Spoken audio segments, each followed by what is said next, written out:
is Kevin Deal from Upscale Audio, and today we're going to talk about one of my favorite things, and that is subwoofers. And not just any subwoofer, we're going to talk about REL.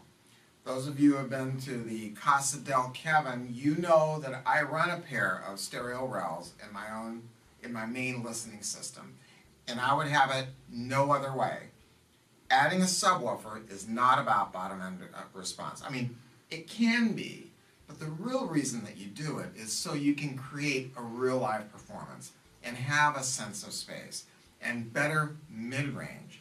One of the most ingenious demonstrations I've ever seen, is REL demonstrating a stack of G1s, and they were playing music that really had no bass, that was a female vocalist. They turned off the subwoofers and the hall just disappeared and really shrank.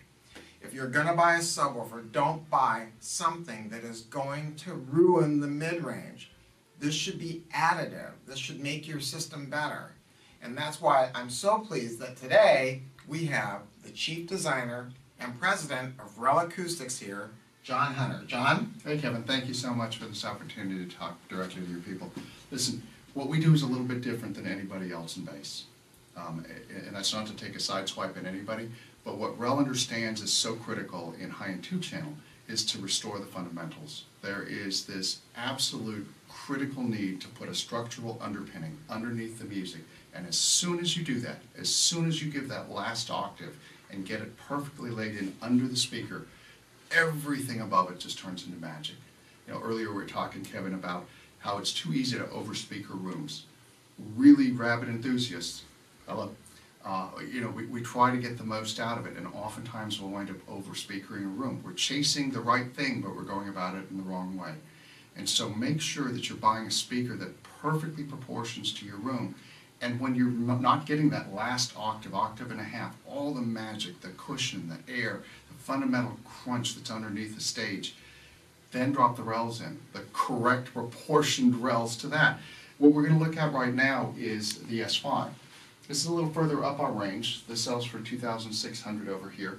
And we've got it partnered up beautifully with these Focal Sopra 2s. This, for everybody that's heard it earlier today, this is a monster system.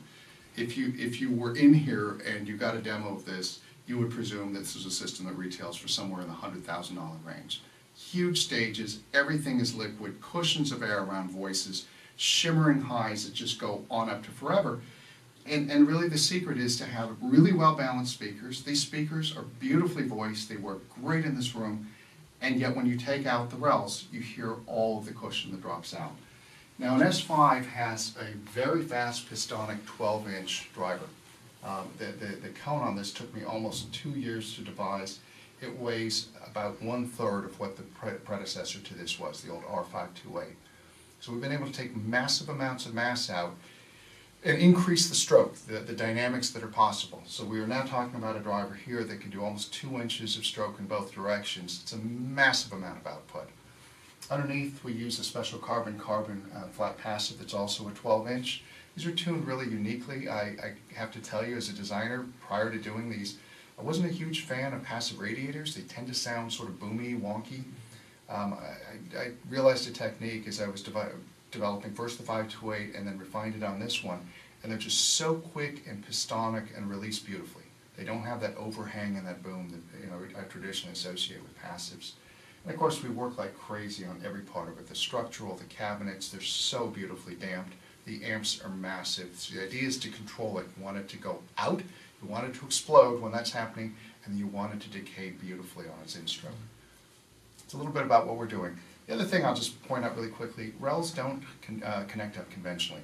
I'm holding a special cable we supply with every one of our subs. We can get into more detail later, but these actually connect up to your power amplifiers, loudspeaker terminals, and that's one of the real secret keys to how we do what we do. All right? Great. Thanks, Kevin. Thanks, folks. Come to Upscale Audio, come check us out. I will show you what it's like to turn one in, then turn one out. I'll talk to you about your system and your speakers. I'll make sure that it is perfectly balanced for you and you know everything you need to know to set it up properly in your home. Go to our website, check it out. If you have any questions, call Uncle Kevin. Thanks.